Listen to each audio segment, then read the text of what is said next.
Hello,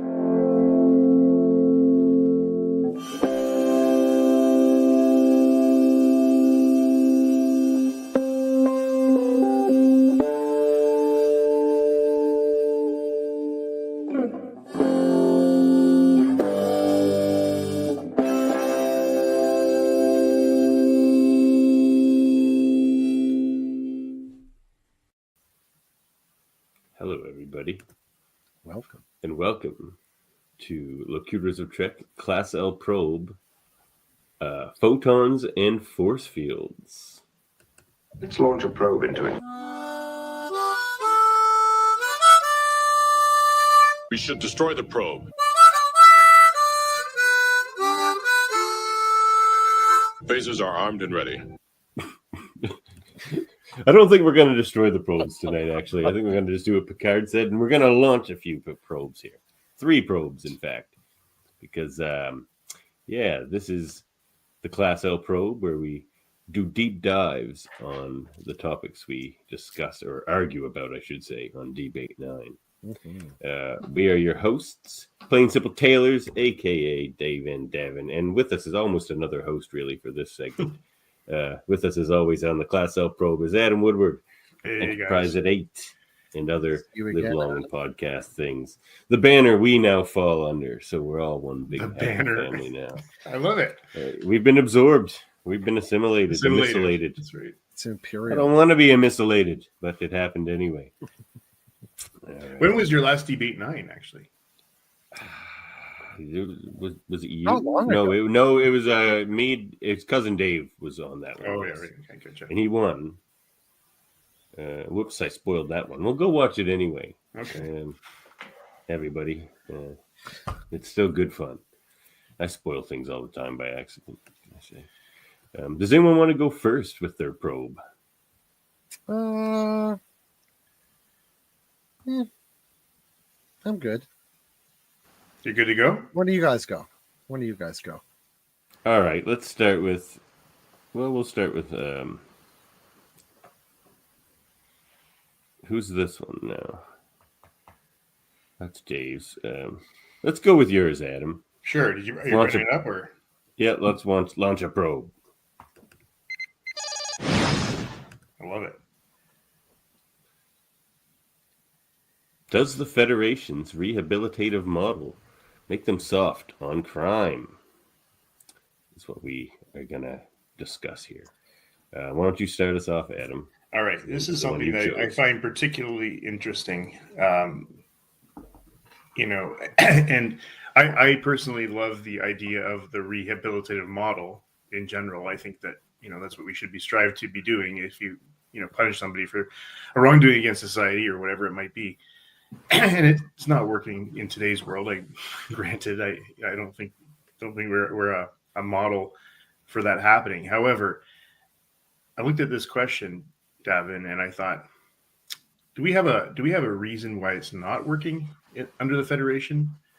And I was trying to think of everything, and I don't believe it. We have a good example of a rehabilitative model not working, and even when you're thinking of next gen, and I think that penal colony, they needed those soldiers to fight a war. I can't remember the name of the episode. It was a fantastic episode. Love it. Do you remember this? They had a soldier class that they trained to be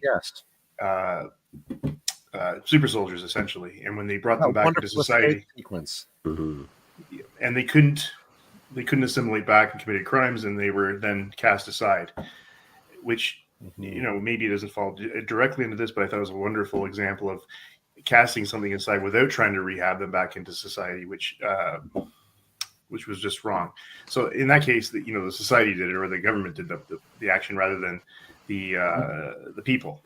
So I've got to believe that there's got to be a better way than just punishment for criminals. There's got to be a way to get people back into society as decent contributing members. And the Federation, I don't have a lot of examples, but I believe in my mind that there's a higher understanding of how to work with people to get them back in. Yeah, I mean, even if it takes like technology or something like that, like sometimes it takes counselors, sometimes it takes technologies we've seen in Star Trek, um, which, that could be medications as well, I guess. Um, But yeah, I mean, this one could be a short one because I think you're right. I think for what we see, the but even Federation's rehabilitative model seems to work pretty well. well, even soft on crime. I mean, the fact is they're removed from wherever when they do something bad. I mean, we never really get a good understanding of how they do things. They could be gone for years and years and years. I don't know. Yeah, I mean, the one thing's true is we've never really seen, I don't think, a Federation. I think we saw Tom What would Paris you- in one, right? Yeah, no, but that's like, I would say they're like minimal security prison type of deal. I don't think we've ever seen a Federation's like maximum security prison. I think the closest we ever see to it is Eddington when Cisco retrieves him. Yeah, and he's just in a cell. Like, well, and right for me. So for a little while, a few years ago, I came in and out of one of the prisons in our city. And one of the things about them is that they're extremely controlled spaces. So I always wondered with Eddington whether that's not the place where you go to have a meeting with an offender rather than the place that he lives 24/7, because it seemed like a pretty tiny, sparse brig-like environment. Because he said he only got out to go to counseling sessions and then got put back in. So he didn't get to walk the gardens like Tom Paris, Yeah, and maybe that was his, version of basically solitary confinement, right? But all of these questions, I think, do turn on. I mean, the assumption in the question itself, right? Does a rehabilitative model make somebody soft on crime, and is that something we shouldn't want? Because I think, as opposed to hi Sam, as opposed to Sam. our model of Hey Murphy. Hey World Mind. As opposed to, for instance, what Adam made is a good point about our systems, our corrective systems, which are as often systems of learned recidivism or systems essentially of training, as much as they are places for rehabilitation because of the kinds of deficiencies, both in funding and staffing and all sorts of stuff in our systems, right? Not necessarily because of lack of people trying inside it necessarily, although I'm sure there's some of that too.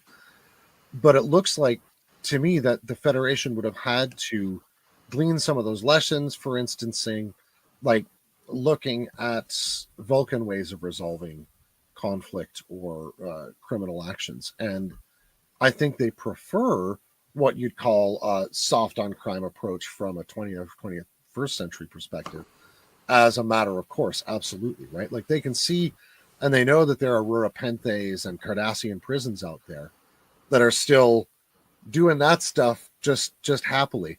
And I think the Federation, definitely prefers a different route. Like they were still trying to rehabilitate. But even they just weren't letting him do anything in the meantime. I'm thinking about this is the rehabilitation thing. Do you change people's again? This is just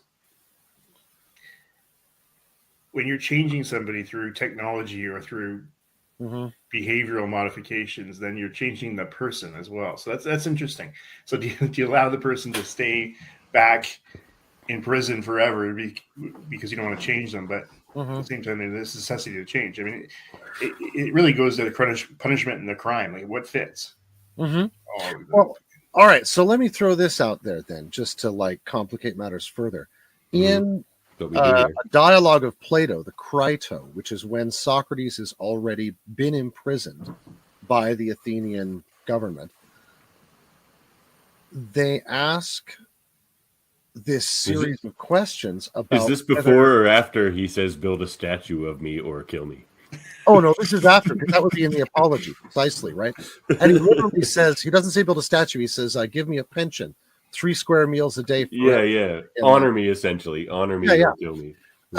So in this one, they're talking about whether it's right to punish people, right? And the argument that Socrates makes is that it's correct to use punishment of some sort, whether it's being removed from society or whether it's having to undergo a course of rehabilitation or whether it's some sort of hideous Cardassian type of thing,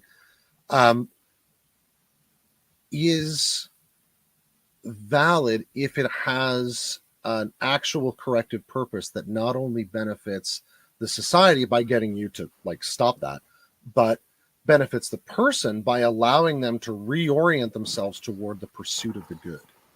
So, I mean, I think that would be a decent standard by which to judge the Federation, right? And to me, Ro Laren is somebody that sticks out as someone who is not changed by the system, but may well have had her goals ennobled by the system in that sense, right? Like, because she goes and does the exact same thing and rejoins the Maquis eventually. But I argued in the Debate 9 that Tom Paris wasn't changed by the system either. And that may also be true. Time on Voyager changed Tom Paris. Yeah, but he was pulled out before his time was done too. Oh yeah, true. His didn't have time to work. rehabilitation wasn't complete. That's right. That's right. Yeah, Jody makes the point that the Federation have always been soft on crime. Just look at the original series. Now there is some examples in the original series of them not paying very close attention to their criminals. That's for sure. But that was the Wild West days, Jody. It was the Wild, and then they made up for it with the Mirror Universe and the Agony booth. Right. Step out of line, will you? Yeah. Into the booth. Well, perhaps these things. Well, that's a good question Sam makes. The types of crime on which the Federation might be soft. And again, that's where you see they obviously took what Eddington did very seriously. Eddington Right. got put in a cage. And that may mean you'd think, which is interesting, because Eddington betrayed the Federation for the Maquis. Tom Paris betrayed the Federation for the Maquis. Tom Paris gets to hang out in a garden. Eddington, I mean, I guess he was the leader, Eddington, and he sort of directly betrayed Starfleet, but I guess sort of. And he may be in a Starfleet prison. He may not be in a Federation prison per se, right? Fair enough. Because he's awaiting court martial too. That's a good point. Yeah. I think I agree with. Was it Justin who said they've always been soft on crime? Yeah, I think that's been. No, Jody. Yeah. Yeah. Sorry, Jody. If they're looking at the causes and social determinants of criminal behavior, I think they're always going to err on side of mercy for the person in looking to eliminate the criminal behavior. See, that's how you get your Harry Mudd still wandering around, right? Yeah, exactly. Well, when you look at like Picard's like the philosopher king of captains, right? Sure. And he, I often wonder, like that character in itself, or the way he thinks is so. And he would prefer the rehab model. Let's face that, right? For sure. But would he always though? Like, and that's would where Picard always? Yeah. He does even. I with think so. Borg in I a think certain so. sense. Would Kirk always? No. Oh no. Well, Kirk didn't. He was. It's like you're banished to a planet that's probably going to die and kill you all. Cowboy After that, I will kill you.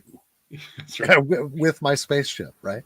Yeah, Kirk is had do that. So stuff. much life. This is Sunday Alpha 5. So I think we are agreed that the Federation's rehabilitative model definitely makes them soft on crime, and that's how they want it. Should we consider TOS canon?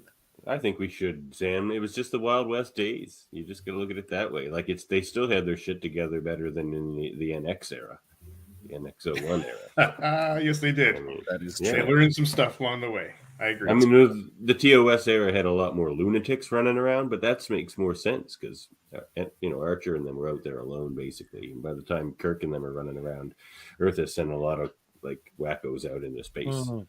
And also look at the time, a reflection of just society and political being of that time was craziness compared to the early 90s, or early 2000s, I think, which were a little settled down a little bit. Well, and I think you're absolutely right. Like you're looking at the difference between a potentially revolutionary time and then something determined by neoliberal imperatives, right? And those are very different times indeed. Yeah. And I think they're trying to push the limit to what they actually could do with TV back then, too. Oh, yeah. Oh, yeah. Well, I have a question for you guys. Yes, sir. How do we know you two don't got butt bugs? I take it you guys didn't see the most recent Lower Decks episode.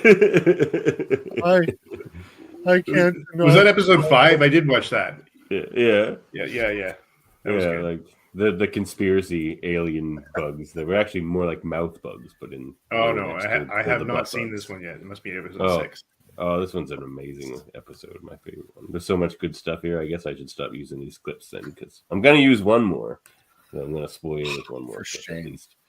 I got caught up yesterday, I thought, on Lower Decks this season, so I was quite enjoying the whole thing. Oh yeah, it's pretty great. All right, so do we have anything else to say on this one? We definitely seem to be agreed that it seems to work for them. I mean, what their success rate is on actual rehabilitation. Yeah, and then there's the whole other matter. It was like when you start, persecuting somebody from another planet or somebody not in the Federation for some pirating or something like that. How do they handle them? I'd like to know more. Yeah, that's a really good question. Yeah. Because there certainly seems to be a lot of internet. Technically, Deep Space Nine is out in the middle of like international waters as space goes, right?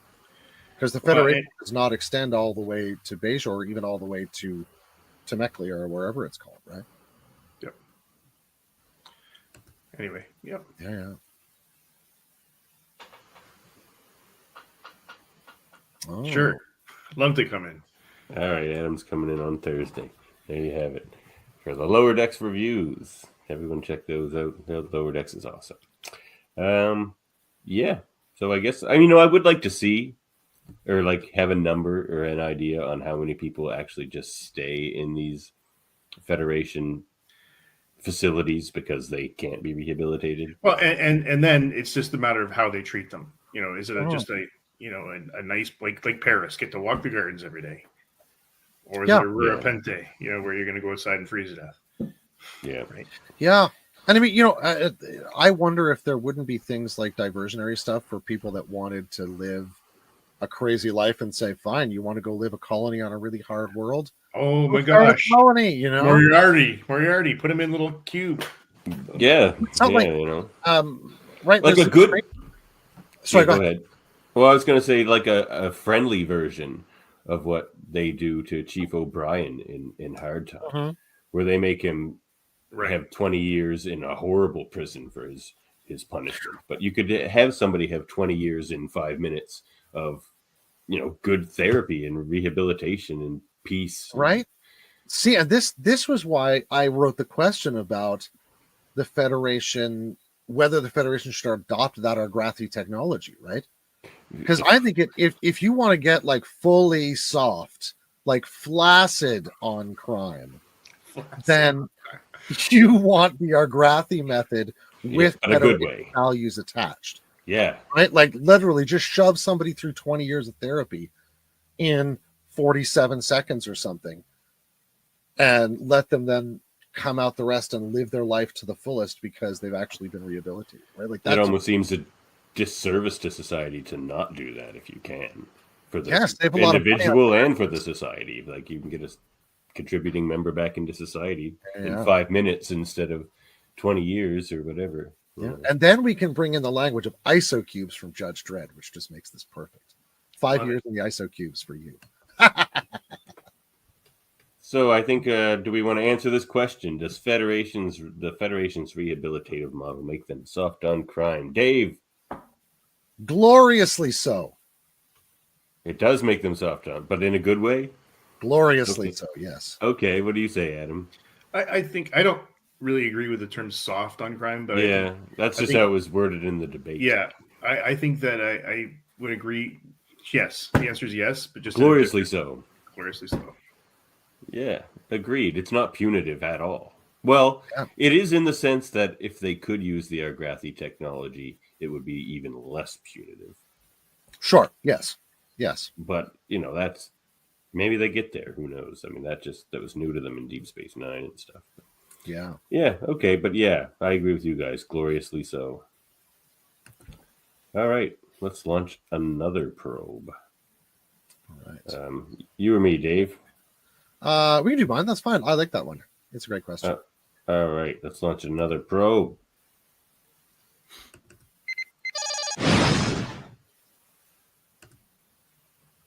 The Voth. Oh, you go ahead. Would the Voth have a legitimate claim to Earth territory? This we're referring to the Voth from season 3, episode 23 of Star Trek Voyager. Thank you very much, Devin. Yep. These one right there. symbols, Yep. She's not one of the nicer Voth, that particular one. That's true. Descended from Earth saurian creatures, most likely hadrosaurs, they say. Hadrosaur, yeah. Yeah, the honkiest of dinosaurs. Oh, yeah. They're the Well, you know, bipedal, grasping Yes. hands.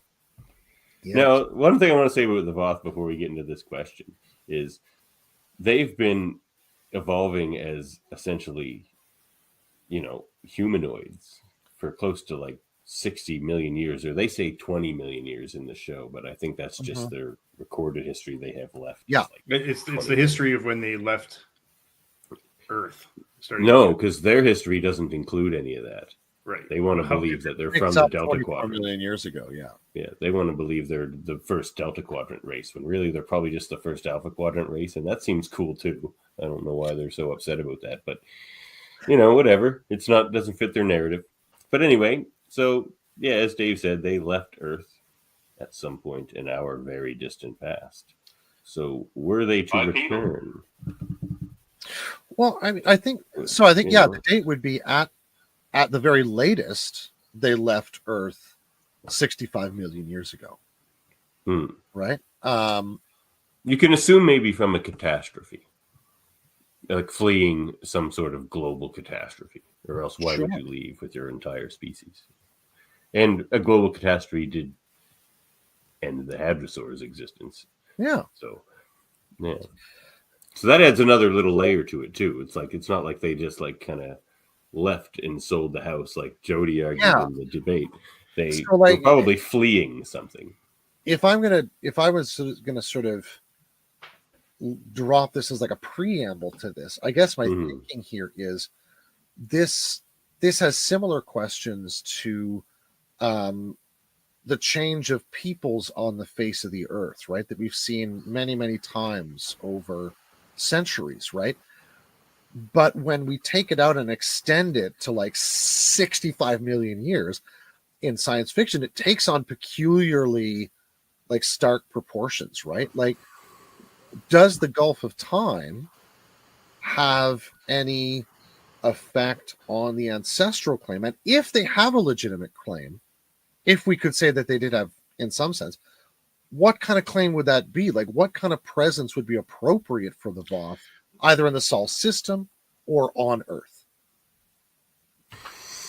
So my feeling, honestly, is that if you don't even acknowledge your history from beyond, and if you know, they left, they started a new life in the Delta Quadrant. They didn't even acknowledge that they were resistant to it when it was discussed.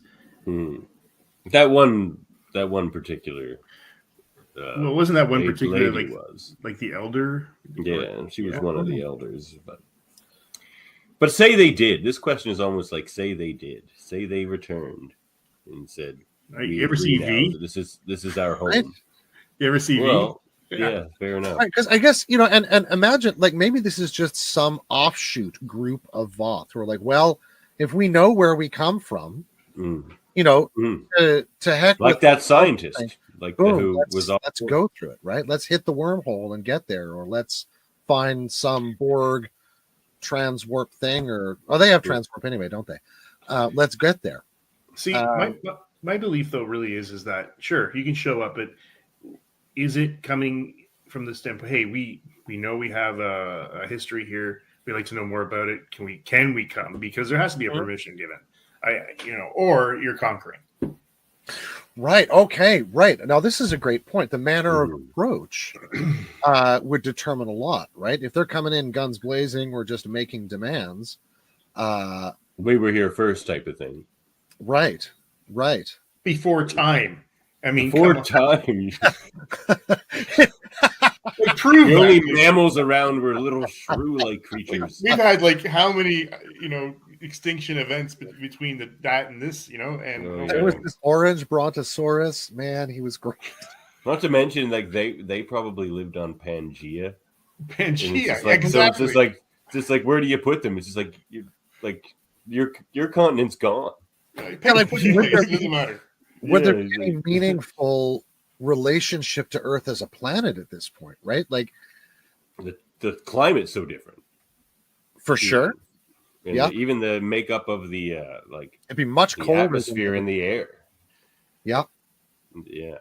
See, I personally have no issue with resettlement or, harboring fugitives or whatever it might be, but not fugitives. What's the word? Like refugees. Thank you, refugees. Thank you. Immigrants. A little tired, but I can't imagine here how, other than conquering, this makes any sense. Right.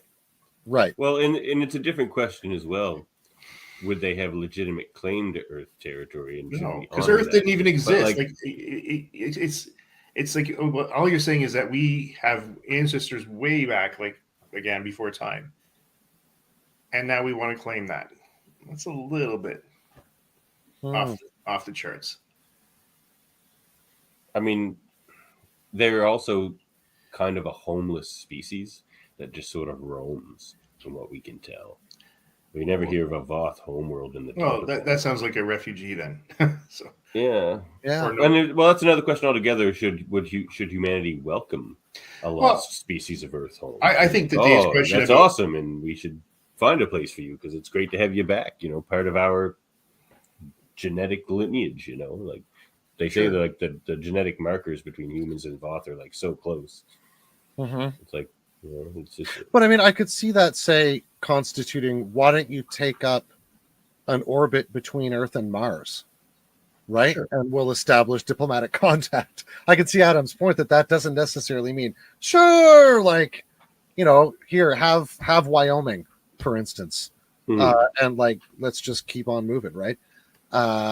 Those claims would be profoundly attenuated by the time and the distance and like the historical gap and their own cultural refutation of a link to Earth. but the culture differences too. I mean, here's humans or whoever will dominate Earth at that point probably doesn't have a lot of links, and we'll have to do a lot of figuring out who they are and what they're about, and like it or not, there's going to be mistrust, and that breeds. So The first human Voth war. Woo! like, I have no problem helping them find a planet to live on, like you said, Davin. Like, it's a good idea, But you don't think they have any legitimate claim to Earth anymore? No. Okay. What about you, Dave? There's got to be a statute of limitations on claims. Like I agree with hundreds of years for sure. Hundreds. That's a known history.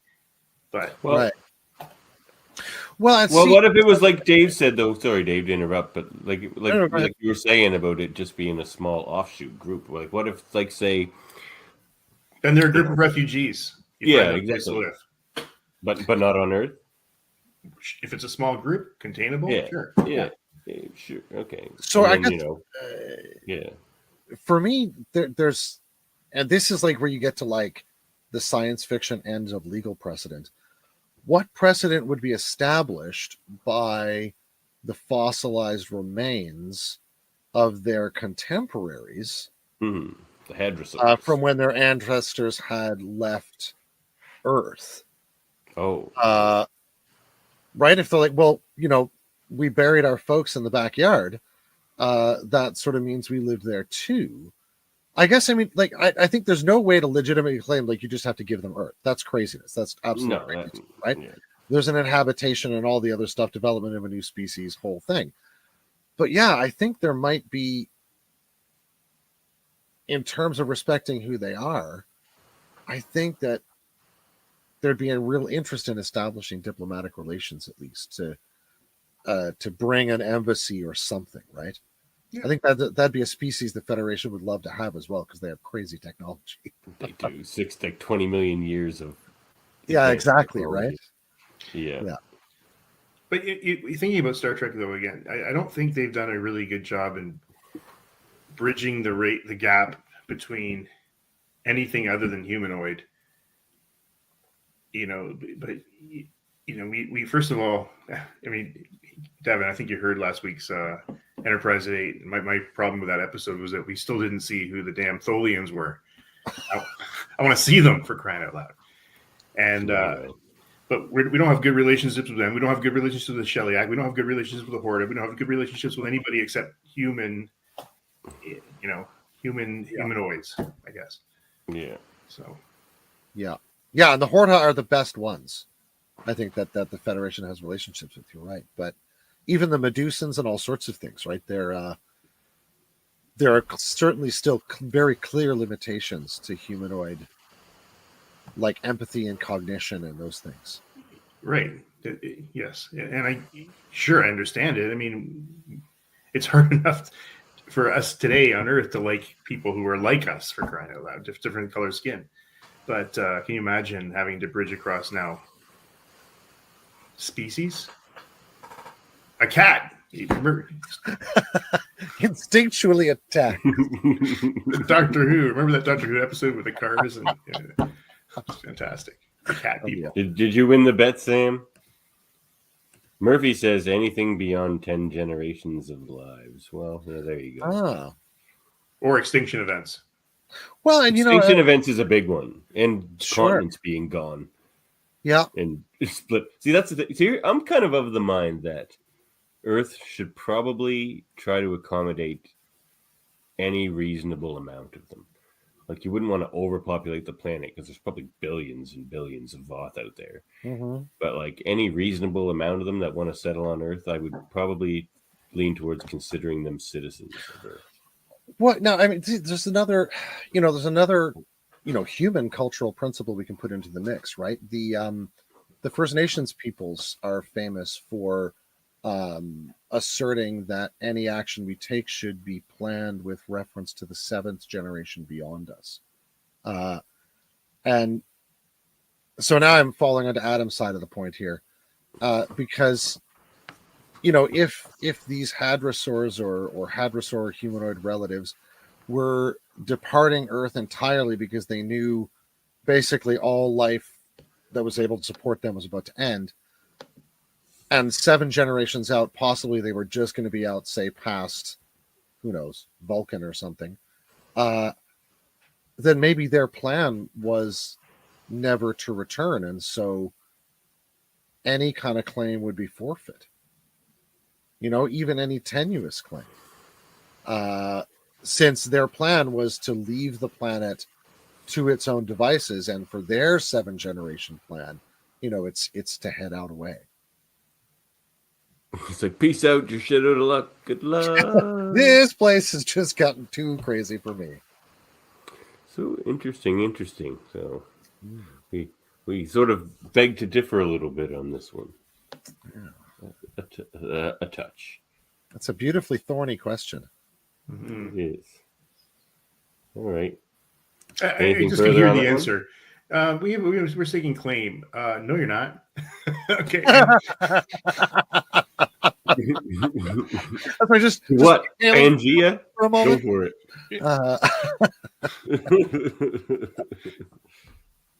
All right. Yeah. Let's launch another probe.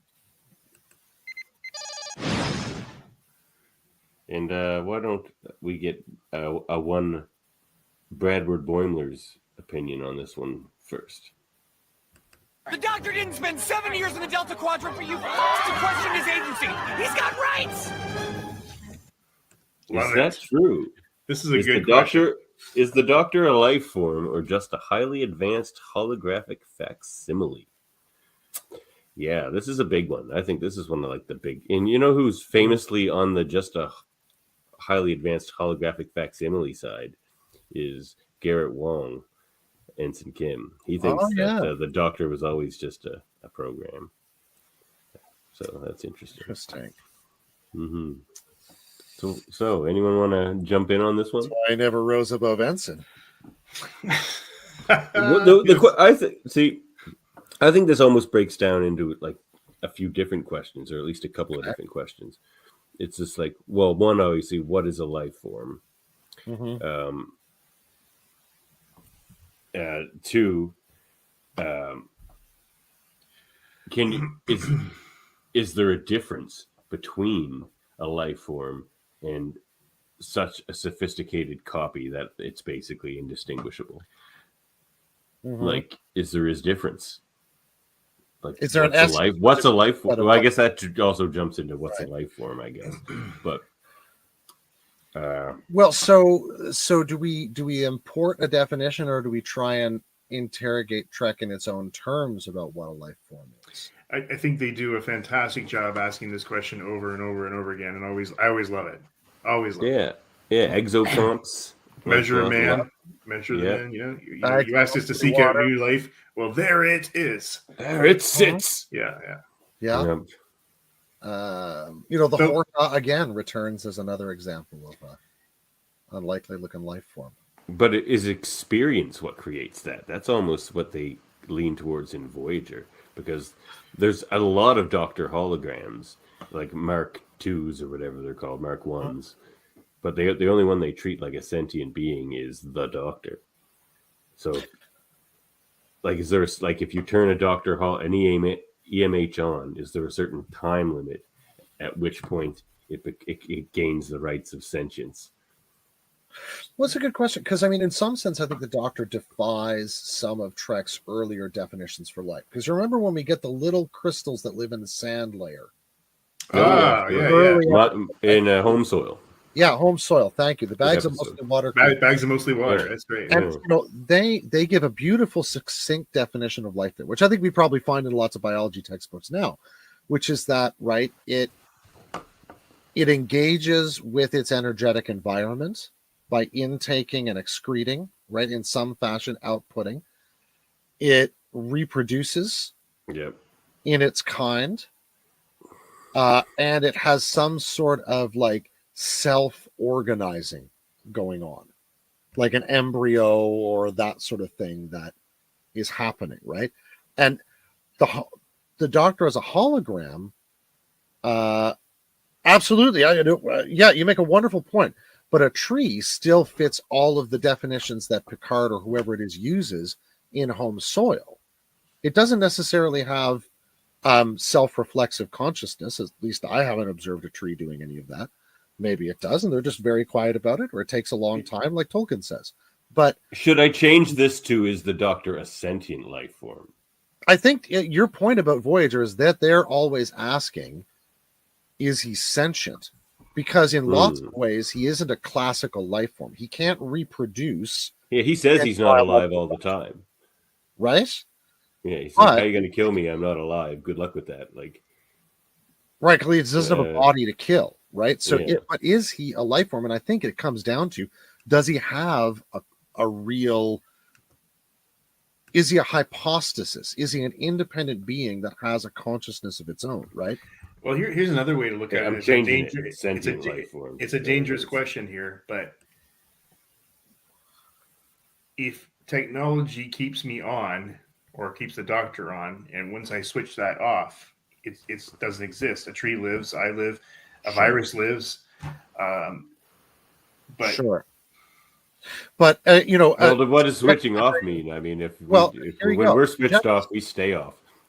Yeah, we do.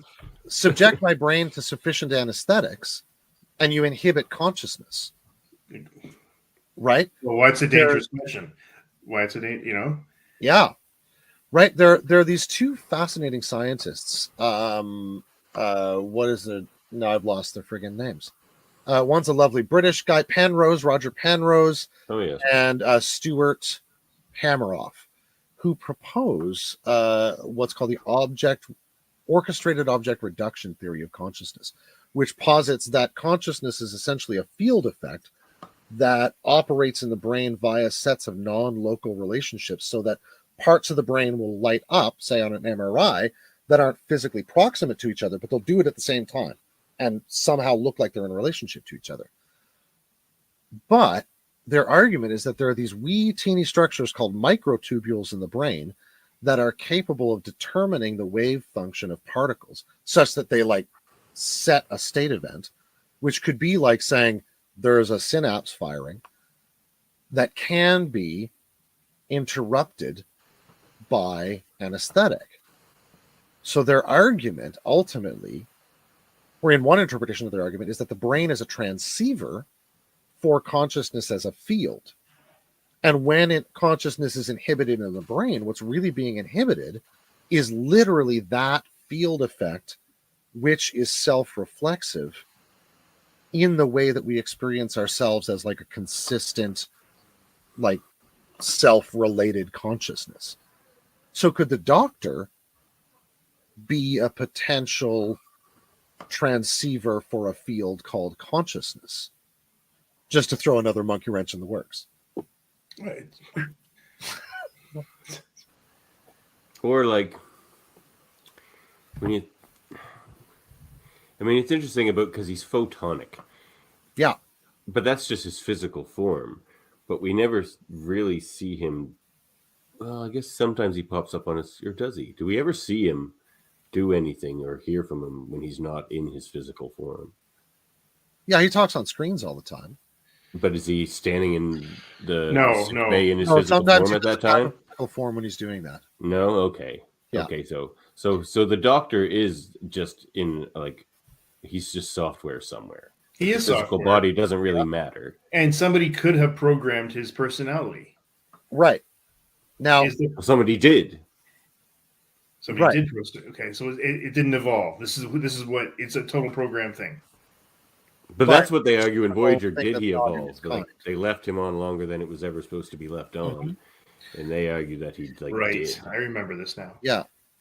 And so the other thing that's in here, right, is the great black and white episode there. Was it Captain Proton?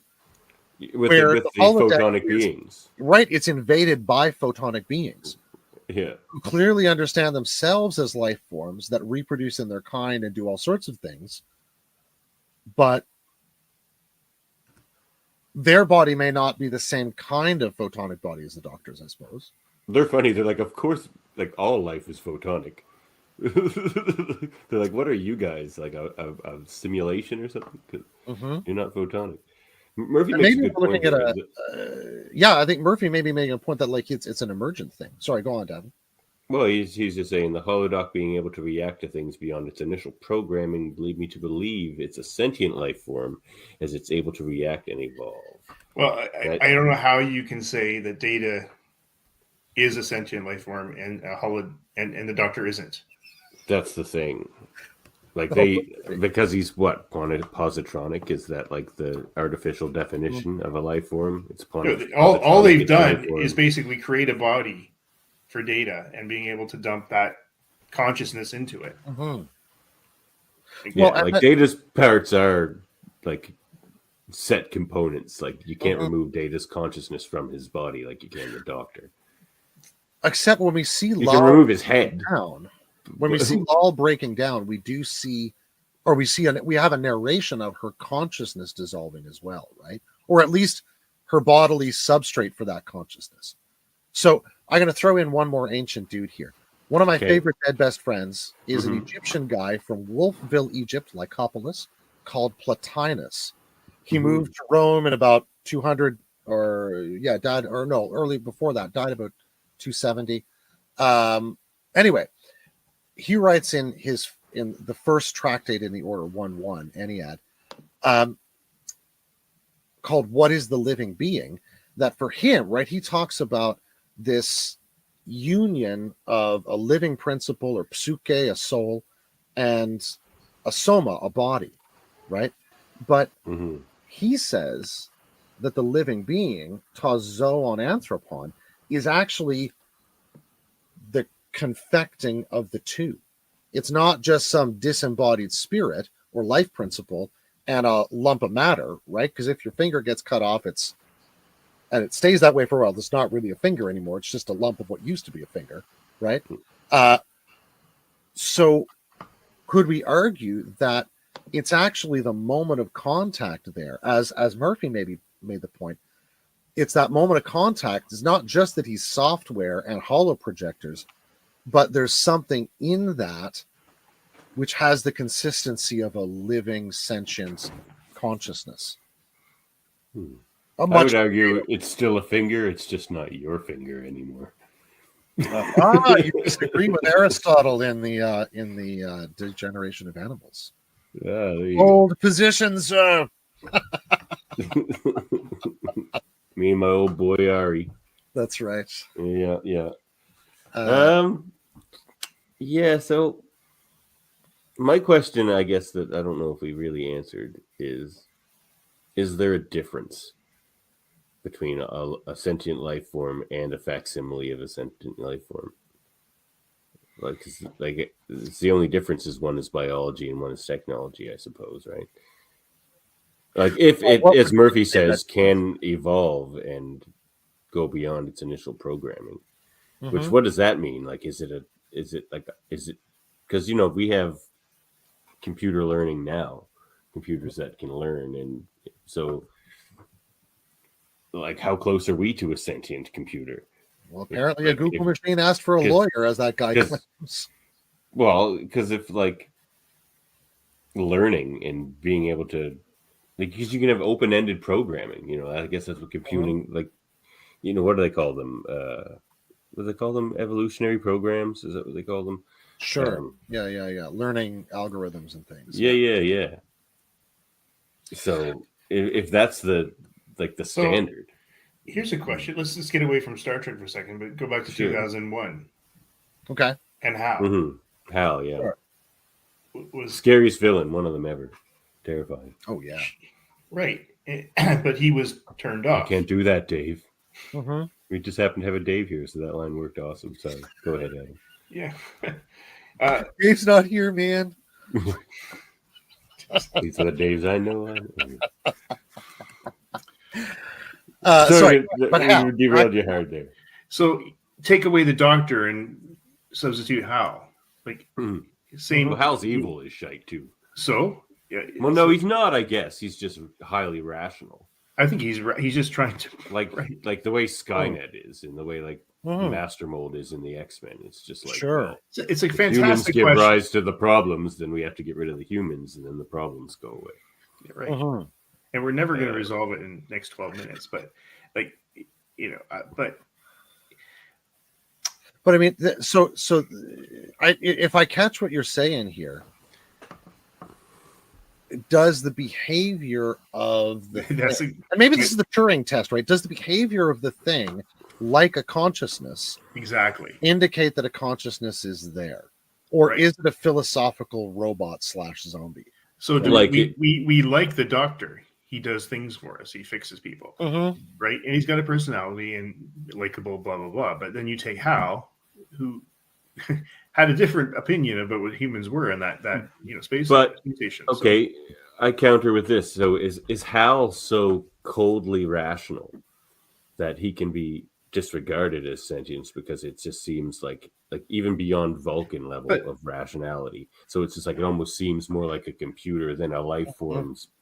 So sentience as opposed to then you have to have as opposed to the Doctor who does irrational things all the time. Well, right. I mean, and there's one way in which I can see that, like, the spontaneous production of behavior you haven't predicted could be a sign of an inward impulse that's a consciousness. But that drives me to the question I wanted to ask, which is that, for instance, I'm watching you two dudes talk, right? Do all sorts of things that give every appearance that you're conscious beings. But I don't have access to what you have, like you don't to what I have, which is privileged experience of our own inward conscious life, right? Which tells me, by the sort of Cartesian cogito ergo sum, that I'm here, but has a hard time unless I'm willing to trust that things that are shaped like me and quack like a duck and flap like a duck and, do all that stuff are ducks like me, right? Like, so I have to infer that about other human creatures. So, and I think it's the same inference, don't get me wrong. Yeah. We could bring Moriarty into this then, because he said the very same thing. He believes he thinks, therefore he is. But can a program just be programmed to think it's alive? Right, and certainly does the program just think it thinks, or does it think? Behave as a simulacrum to the convincing degree that you don't know if you're in a hologram. This That's the greatest line ever. It's- Murphy says this is the Yes. strangest Ducks Unlimited commercial ever. Do do do do do do. Hinterland, who's who? The strangest or the best?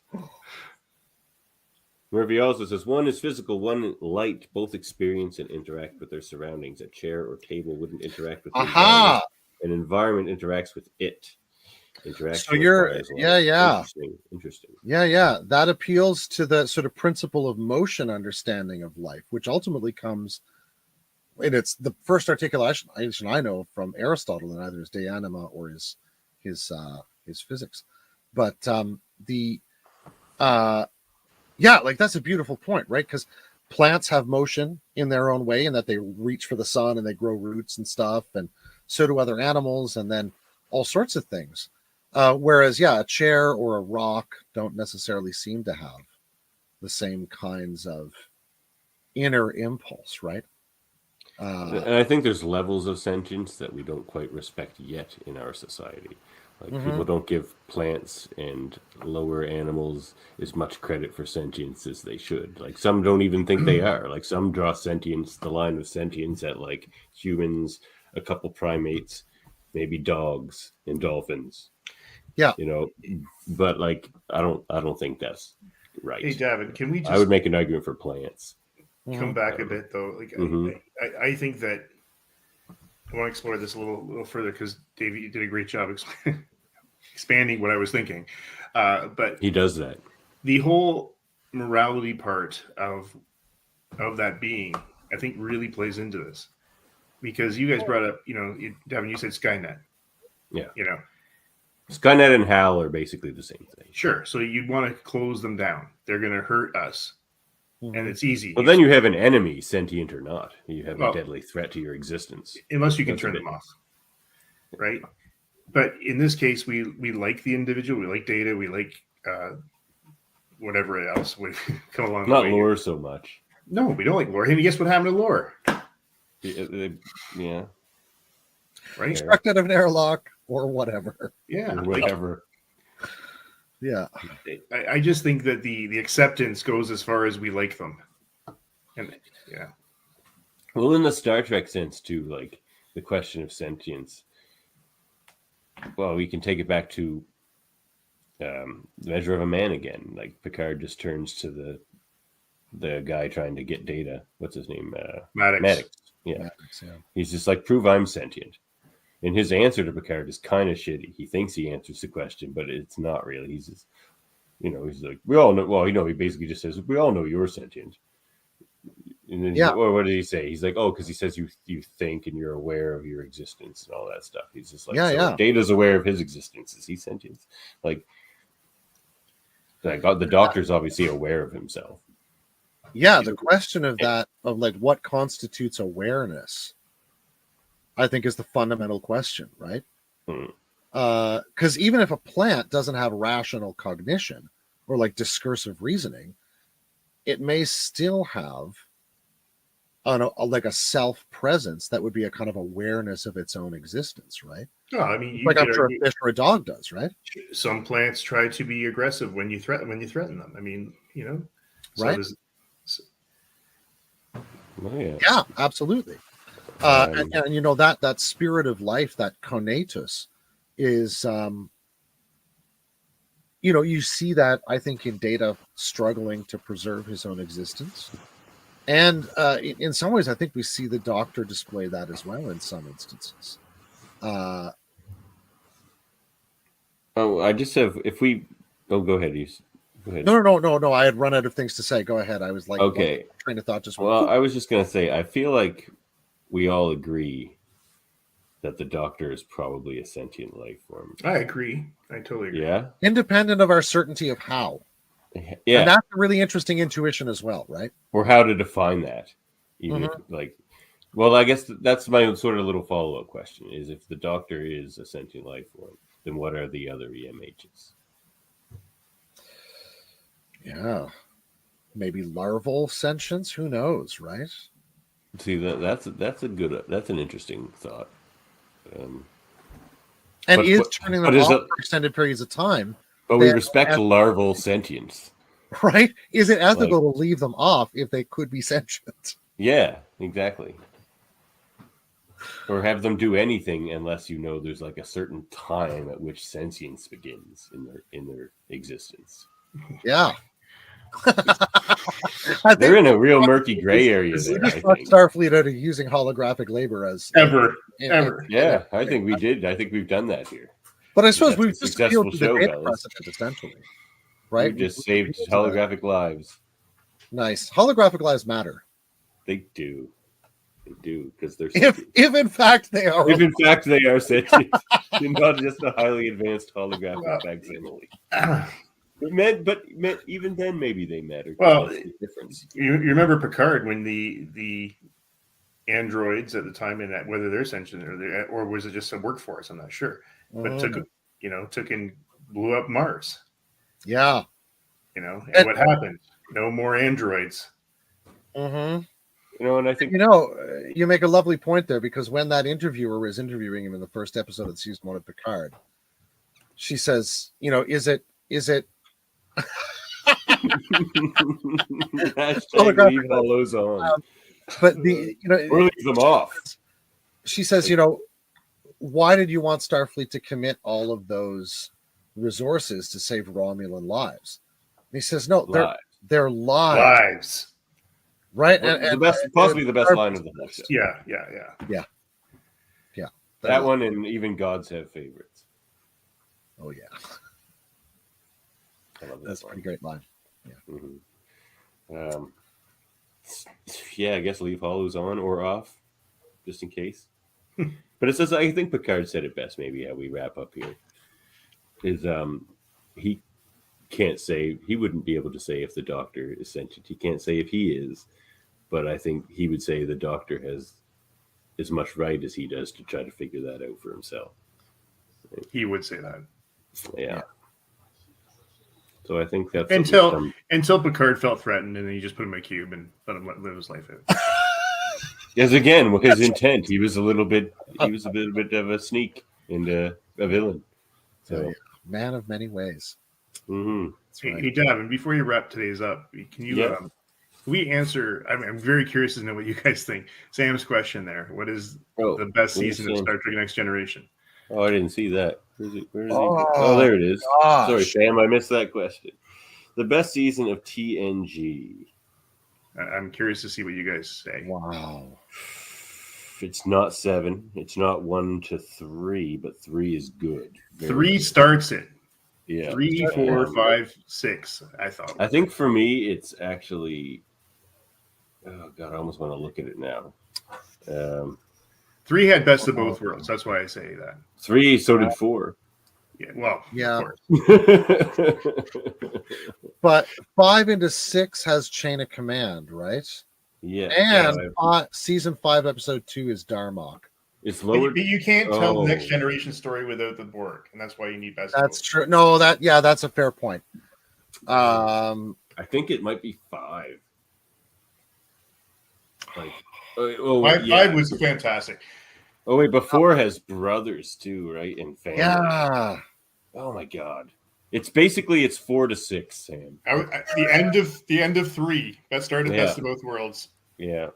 Then go. Oh, and 3 does have some. The first 3 seasons do have some gems. Yeah, but like we talked about one from if season Sam's, 1, which is home. I think Sam told us last week he's just getting into this. So if we're gonna we're gonna say if you were to start from Best of Both Worlds Part 1 and go through the rest of season 4 into the beginning of season 5, like to episode 2, that would be just about a perfect season of TNG. But there's so many good ones in 6 and 7 too.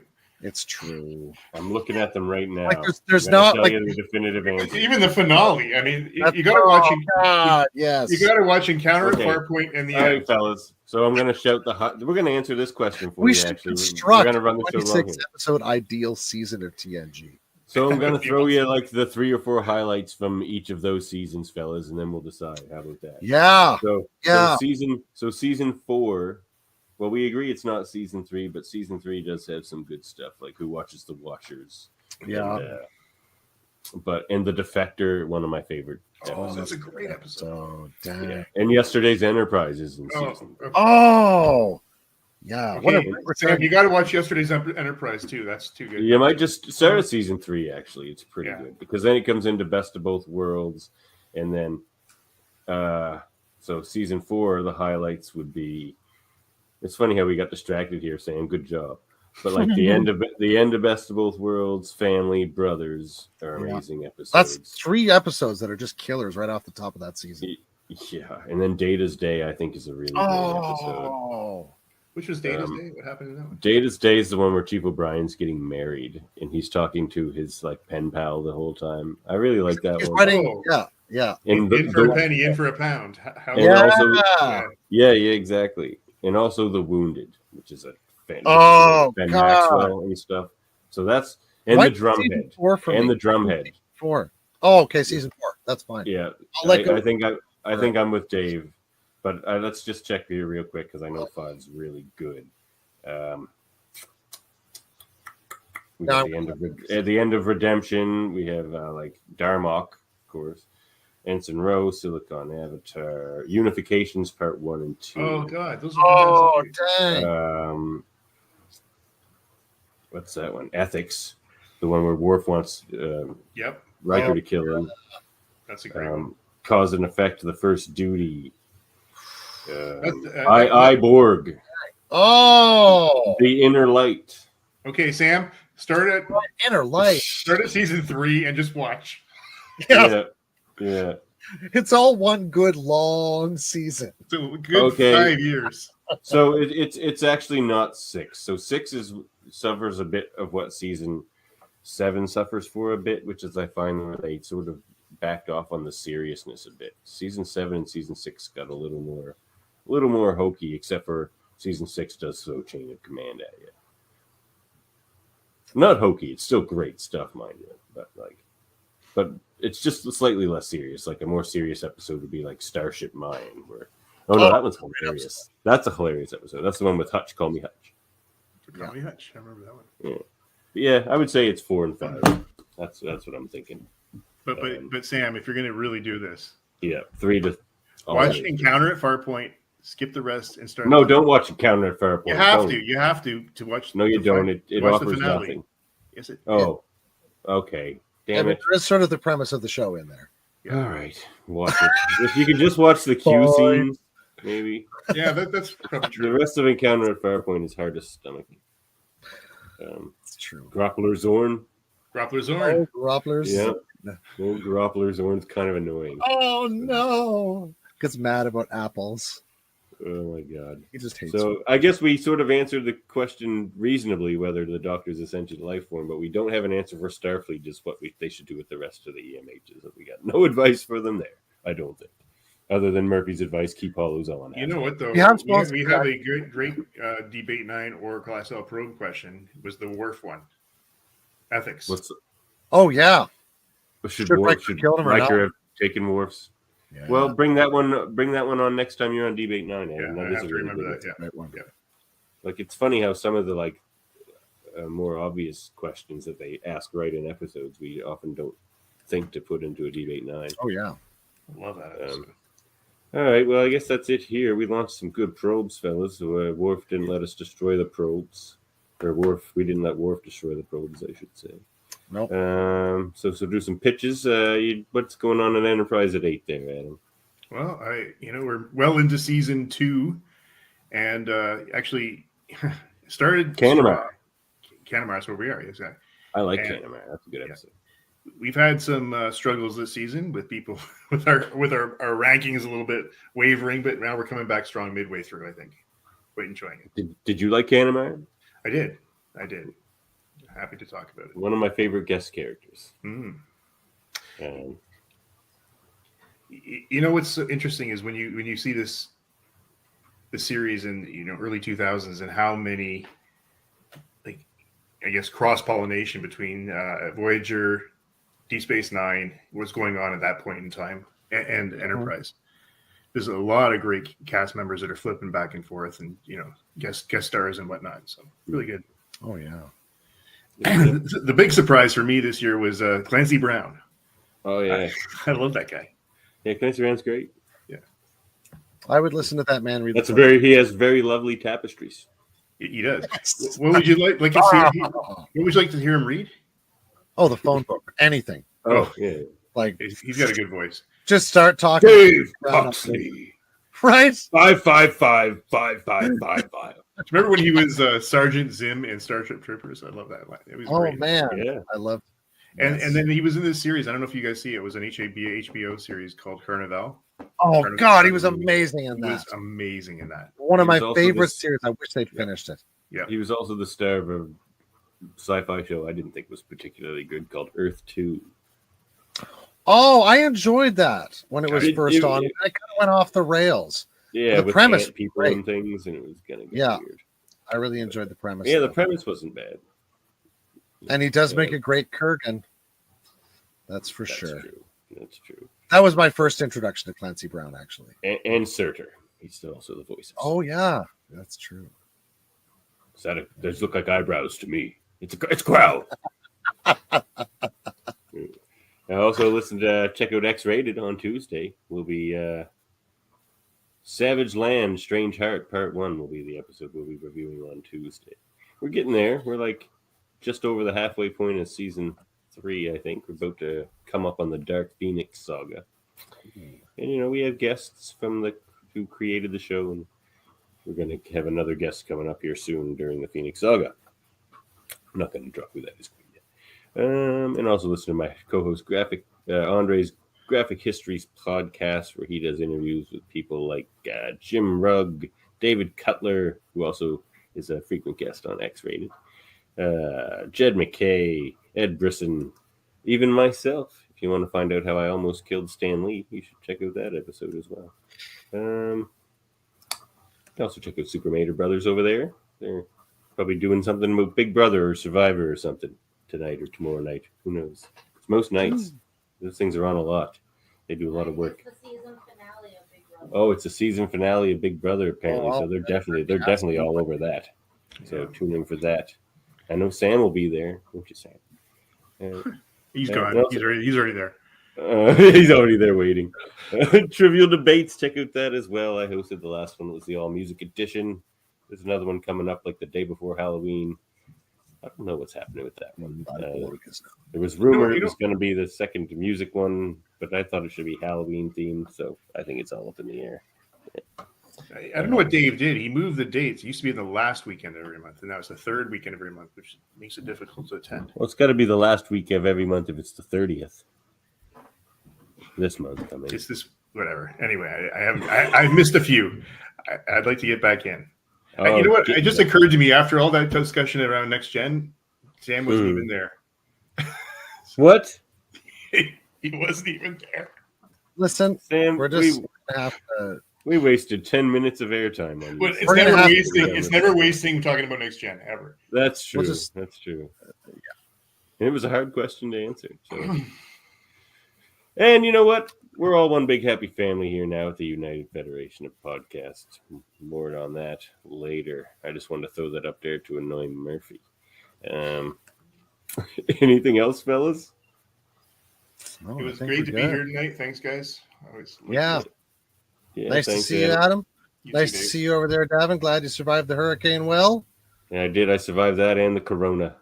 Oh man, you're a survivor, man. I am. Your houses are intact, both of you. Well, yeah. the roof took a hit, and my gardens yeah. got mangled. Oh yeah. And my greenhouse might be destroyed, but we'll Oh see. no. Oh well, the hurricane very helpfully took a dead tree and laid it gently on the side of my roof, and then we pushed it off today. I've been meaning to cut it down, but did me a favor. Thank you, Mother Nature. Firewood. Indeed, love it. Hmm. Yeah. Well, I hope to be out to see you guys before Christmas. So That'd be Oh, right on. awesome. We'll look forward to it. Yeah.